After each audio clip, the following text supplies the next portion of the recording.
Hi, Karen Craig Parker here with your weekly Human Design Evolution Report. I usually wing these reports and do them off the top of my head, but there's so much going on today, I gotta have notes. So forgive me if I look down and check my notes because there's a lot going on. This week is really kind of an interesting banner week because to a certain degree, when we look at the cycle that we're in and the need or the desire for this creative quarter that we're in to find momentum that carries us forward in our creative process, if we look at the fact that this creative quarter is happening within cycles within cycles within cycles, and one of the cycles within which this drive and this desire for momentum is happening is within the cycle that we call the pandemic. And the pandemic itself has a design of wanting us to look at our past patterns. Pandemics start with the gate 44 in the sun, or the sun in the gate 44. So a pandemic by nature is inviting us to take stock of how we're behaving, what kind of patterns do we have, what have we done to get ourselves where we are right now, what patterns, what karma do we need to untangle ourselves from in order for us to reestablish perhaps new patterns that are more worthy of who we are. So we have sort of this push me, pull you quality happening between this cycle that we're in that's very circumstantial with this creative quarter that we're in, and this sort of, I want to go forward and do all these new things and evolve and mutate. This sort of energy is kind of clashing with, but when do we get to go back to normal? And that dialogue between momentum and a desire to return to normal gets amplified about 1 billion-fold this week with the transitory energies that we are encountering as we go through this week.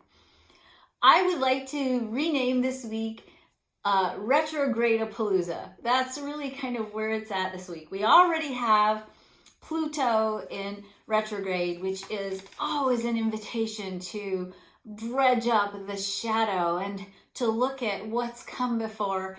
The shadow side of this Pluto retrograde is all about looking at, because it's in the gate 61, the bigger picture and what's the bigger reason why something is happening, what's the bigger perspective that we can take. But of course, we're looking at the shadow side of it, which means we also have the potential to take the smaller perspective, to get stuck in stories of victimhood, to get lost in the endless question of why me, why this, why that, and kind of get into a self-pity party with this shadow element if we're not careful.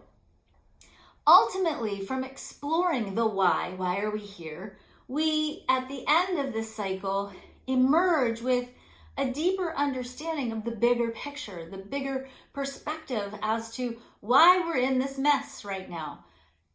What generated the circumstances that facilitated us having this massive global event that has the promise to redefine for us what is normal, and ultimately gives us an invitation to explore where are the patterns that we've had in the past, where have they perhaps been hurting us or causing not just pain, but where have they been limiting our ability to share? Where have they been blinding us to the idea that we are all interconnected and we're all one, that we all live under the same sun and occupy the same planet and share the same resources?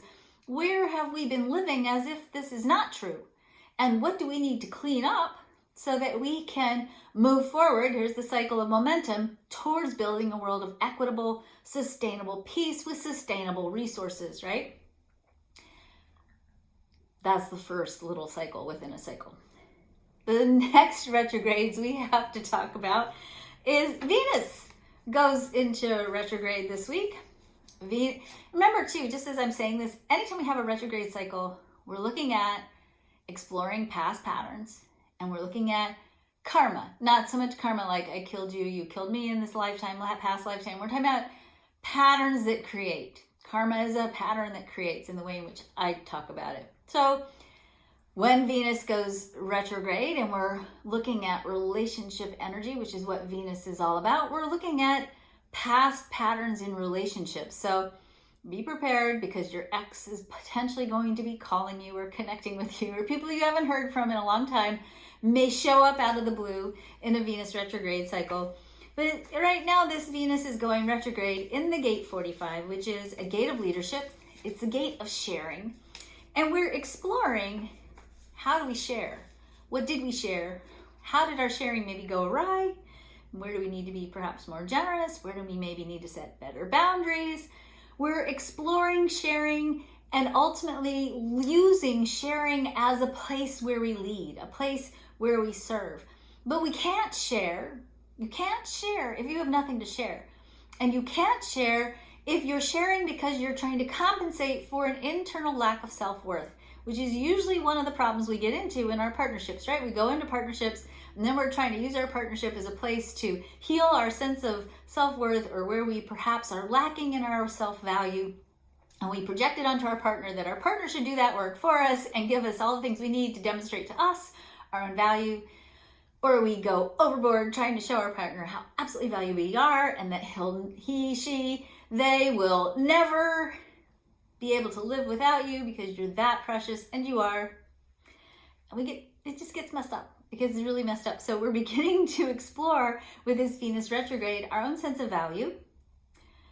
And how do we share better? How do we share more effectively? How do we share more sustainably? How do we share based on a reframe of our sense of value, both personally, and how do we express our understanding of other people's values, and how do we live as not only valuable beings ourselves, but how do we begin to change the way in which we treat each other, with the idea that we are each inherently valuable and consequently are worthy of being shared with, of being supported. And how do we do it in such a way that we don't deplete ourselves and burn ourselves out, or burn out our resources? So that's the next retrograde. Now, here comes the one that I think is by far the most interesting, although they're all kind of pretty interesting.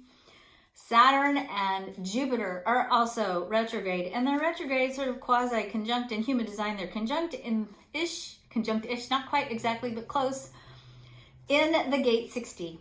Now, Saturn brings us the energy of karma, and when we have a retrograde cycle again, we have the journey of untangling karma. So we have sort of double untangling karma with Saturn in the gate 60, Jupiter also occupying the gate 60. Now the gate 60 is the gate of conservatism. Now remember, we're in the spring cycle, we're in the cycle of the template, we're wanting to go forward with our creative momentum. That's kind of where we are right now in the human design creative year. We have all this thrust for momentum. And then we have Saturn and Jupiter in this retrograde position in the energy lighting up the archetype of conservatism. So anytime we have sort of a retrograde cycle, it's a cycle of introspection. It's deep thought. It's deep exploration. It's internal processing. It's exploration. And it is by nature somewhat isolated. Of course, Saturn in this position is extra isolated, right? It's a deep, internal, sort of isolated, socially isolated, if you will, position. So we have this energy of wanting to go inward.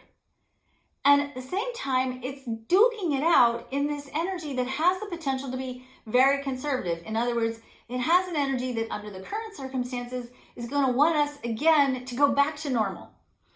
We don't want to be isolated, right? We want to go back to normal. And yet Saturn is demanding of us that we continue to isolate, because until we go inward and get ourselves aligned and clean up that old karma and get rid of those old patterns, we can't go forward without dragging the old mess that got us here in the first place forward with us and potentially recreating a cycle like this again. So we have this kind of perfect arena with this configuration in the next little bit for us to be personally exploring within ourselves. How do we go forward? How do we let go of the past? Oh my gosh, I wish it could stay normal, knowing full well there's no way we're going to get back to normal. There's no normal to go back to. We are now deep in the middle of a void. We are bridging a gap between what was and what will be. And if we don't keep pointing ourselves forward, we're going to fall into a hole, okay? And we can't go back. So our best bet at this point, right smack dab in the middle where we are, is to do the inner work so that we can keep going forward on a bigger level, because we're looking at collective energies. I fully expect, as we continue to cultivate and explore what is the new normal going to be, that there will be people who will really, really, really want to keep going back to the way things were. That this conflict between forward momentum and conservatism is going to continue to be up in front of our faces right now. And I want to invite you, regardless of what your position is, to really celebrate the people who want to go back to the old ways. We need that energy. And as much as we may resist it, conservatism is vital to momentum and it's vital to evolution. If you are going forward willy-nilly without contemplating what has come before, and you are throwing the baby out with the bathwater, if you're not consciously and carefully looking at what did work before, what is working, what in this karmic pattern was worthy of salvaging and bringing forward with us, if you're not having that conversation and you're just barreling forward without respect to where we've been, that momentum isn't any less intense and perhaps reckless than trying to push us back to where we were before. So we are in this middle point where we are hammering out our momentum and we are taking direction with that momentum, but we can't take direction with it until we make sure we're bringing with us all the things that did work, all the things that were good, all the things that are going to continue to support the foundation of our growth and expansion. Okay, those are the retrograde cycles for this week. Be prepared for things not moving forward as quickly as you would hope. Be prepared for feeling a little bit like you're stuck in cosmic goo for a while. It's going to get better, but we've got to do this inner work. It's so, so, so important. We are laying the foundation, setting the stage, building the template verbally for where we want to go. We're setting goals, we're setting intentions. And as we get through this cycle, midway through the summer, you'll start to see some lightning. Then we can move forward with a little bit more intention and a little bit more clarity and a little bit more deliberateness as we continue to redefine for ourselves what the new normal really is. Now, that's that. Let's look at the sun and the earth. The sun starts this week in the gate 23. The earth is in the gate 43. These two energies form a channel that is a channel that gives us the energy to change the way in which we see things, to change the way in which we think about things. This energy brings us a power to deeply transform the way you think about things and the ideas and inspirations that you have. This is powerful mutative thinking. It's the ability for us to assimilate and integrate new ideas, new concepts, new ways of seeing and perceiving the world. So this week really invites you, in the context of all of this, looking back and exploring and contemplating and dealing with inner alignment and inner untangling of karma, to also explore through insights, through awarenesses, through breakthroughs in the way in which you think, new possibilities that really literally will promise to open your eyes wide and give you bigger ways, broader ways, more empowered ways to be able to think about where you're headed in the future and what you want to create. Remember that everything we create starts first in mind. It starts first in mind by giving us the seed, a kernel of something that we can imagine and dream about. And we are so dreaming right now in this cycle that we're in. We're dreaming of possibilities, okay? This energy gives us the ability to begin to translate those dreams into language so that we can begin to look at and explore what we need to do to begin structuring our lives in a brand new way. We are transforming, we are mutating, we are evolving. And this energy promises to bring us the thought forms that facilitate for us in a much deeper way our own evolution. That's it. Take care of yourselves. Get some good sleep. Rest. Be well. Have a great week.